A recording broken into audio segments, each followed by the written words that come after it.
আসসালামু আলাইকুম। আজকের ভিডিওতে মূলত আপনাদেরকে একটি গল্প শোনাবো। গল্পটা হচ্ছে একটি সঠিক সিদ্ধান্ত মানুষকে কিভাবে লাভবান করতে পারে। এবং গল্পের আসলে মূল যিনি কেন্দ্রে উনি হচ্ছে আমাদের একজন ক্লায়েন্ট। ভদ্রলোক ঢাকাতে বসবাস করেন, বাট ওনার হোম টাউন হচ্ছে কুষ্টিয়াতে। তো ওনার একটি জমি ছিল, জমিটি হচ্ছে কুষ্টিয়া হাউজিংয়ে, এবং যে জমিটি আমরা গত মাসে 28 জন শেয়ার হোল্ডারের মধ্যে এই জমিটা আমরা সেল করে দিই। এবং এই জমিটা উনি কিনেছিলেন 1980 সালে। তো ওনার কাছে যখন আসলে এই কথাটা শুনি, তো তখন জিনিসটা নিয়ে আমি একটু অ্যানালাইসিস করি এবং দেখি যে আসলে 1980 সাল থেকে উনি যে আজকে এটা 2026 সাল, মানে অলমোস্ট প্রায় 46 ইয়ার্স। তো এই 46 ইয়ার্সে উনি যে জমিটা হোল্ড করে রেখেছেন, উনি আসলে কীরকম বেনিফিটেড হয়েছেন বিষয়টা বোঝার জন্য। তো যখন অ্যানালাইসিস করি আমি আসলে খুবই অবাক হই। বিষয়টা এরকম যে 1980 সালে উনি এই জমিটি কিনেছিলেন মাত্র 50,000 টাকাতে। যদিও সেই সময় 50,000 টাকার অনেক মূল্য ছিল, বাট তারপরেও আমি যখন এটা ভ্যালুয়েশন কম্পেয়ার করি বর্তমান সময়ের সাথে, তো বিষয়টা আসলে খুবই আশ্চর্যজনক। তো আমি আসলে আমার অ্যানালাইসিসটা আপনাদের সাথে শেয়ার করার জন্যই মূলত ভিডিওটা করা। তো অ্যানালাইসিসটা অনেকটা এরকম যে উনি 1980 সালে যখন এই 50,000 টাকা দিয়ে এই জমিটা কিনেছিলেন, এই সময় যদি উনি জমিটা না কিনে এই টাকাটা উনি ব্যাংকে রাখতেন, তো যদিও তখন ব্যাংকে ইন্টারেস্ট রেট অনেক কম ছিল, লাইক 6-7%, বাট আমি কারেন্ট যে ইন্টারেস্ট রেট এইটাকে কনসিডারেশনে নিয়েই আসলে অ্যানালাইসিস করেছি। তো তাতে ওনার এই 46 ইয়ার্স বা 46 বছরে ওনার এই টাকাটা ইন্টারেস্ট সহ হতো, যদি উনি ফিক্সড ডিপোজিট করে রাখতেন, ইন্টারেস্ট সহ হতো প্রায় 27 থেকে 28 লাখ টাকা মতো। তো যদিও আসলে মানুষ ইন্টারেস্টে যে এই টাকাটা পায়, এই টাকাটা আসলে এইভাবে করে ফিক্সড রেখে দিতে পারে না, এটা জমি বিধায় হয়তো বা ছিল, বাট যদি টাকার ক্ষেত্রে বিবেচনা করা হয় তাহলে টাকাটা মানুষ আসলে খরচ করে ফেলে।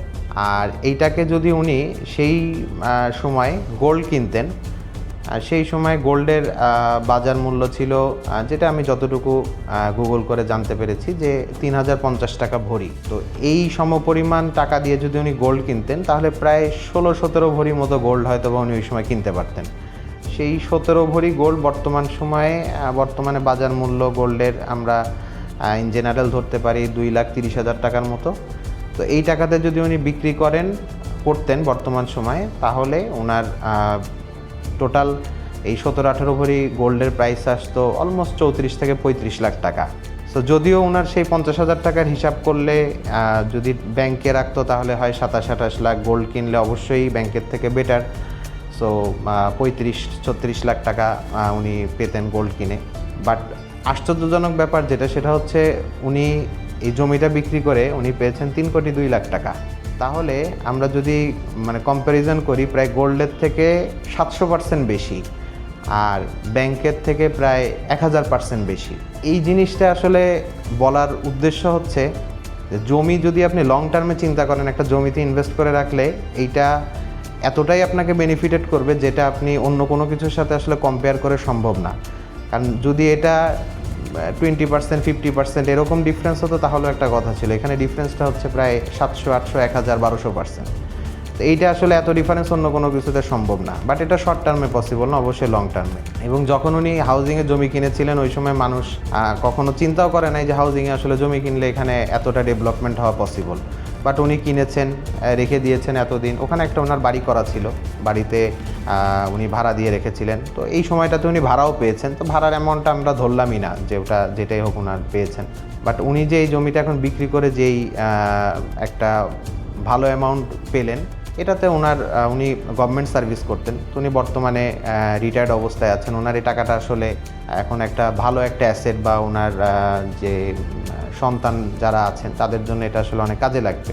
এবং বর্তমানে আপনি যদি চিন্তা করেন, এই জমিটা যে এই যে 27-28 জন মিলে আমাদের মাধ্যমে কিনলেন, কারণ কি এই জমিটার বর্তমান যে ভ্যালু, এটা একজন মানুষ, সাধারণ যারা আমরা আছি আমাদের মতো মানুষের জন্য এই জমিটা কেনাটা বেশ কষ্টসাধ্য ব্যাপার। এখানে এটার একটা সলিউশন কি, একটা জমি কয়েকজন মিলে কিনলে জমিটা আসলে কেনা পসিবল হয়। তো যখন 28 জন মিলে কিনছে, তখন ওনাদের আপনি হিসাব করলেই দেখতে পারবেন। তো এই জমিটা 3,02,00,000 টাকা যদি 28 জন মিলে যেহেতু কিনেছে, তাহলে পার পার্সন 10 লাখ টাকা মতো বা 11 লাখ টাকা মতো আসছে। তো এইটা কিন্তু সবার জন্যই পসিবল কেনাটা, এবং ওনারা এটা কিনলেন এবং এখানে একটা ওনাদের প্ল্যানিং আছে একটা বিল্ডিং করবেন। এই যে ওনারা এই জমিটা কিনে রাখলেন, এটাও কিন্তু আবার আপনি হিসাব করে দেখবেন যে আজ থেকে 40 বছর 50 বছর পরে এই 3 কোটি টাকার জমি হয়ে যাবে 50 কোটি টাকা বা আরও বেশিও হতে পারে। তো এই জমিটাও যদি আমরা সেমভাবে ধরি যে উনি